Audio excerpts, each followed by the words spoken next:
নমস্কার। আমাদের সবারই একটা এখন প্রচলন আছে যে মাঙ্গলিক লগ্নে মাঙ্গলিক, সপ্তমে মাঙ্গলিক, ষষ্ঠে মাঙ্গলিক, অষ্টমে মাঙ্গলিক, দ্বাদশে মাঙ্গলিক।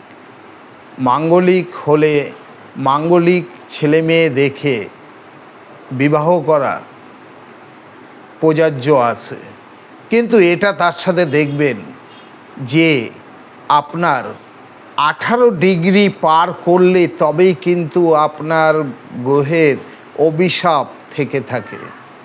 18 ডিগ্রি না পার করলে কখনো গ্রহের অভিশাপ থাকে না।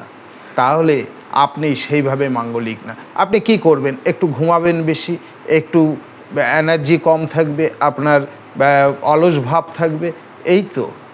দাম্পত্য জীবনে একটু অশান্তি থাকবে, অলস থাকলে দাম্পত্য জীবনে অশান্তি এসেই থাকে। তবুও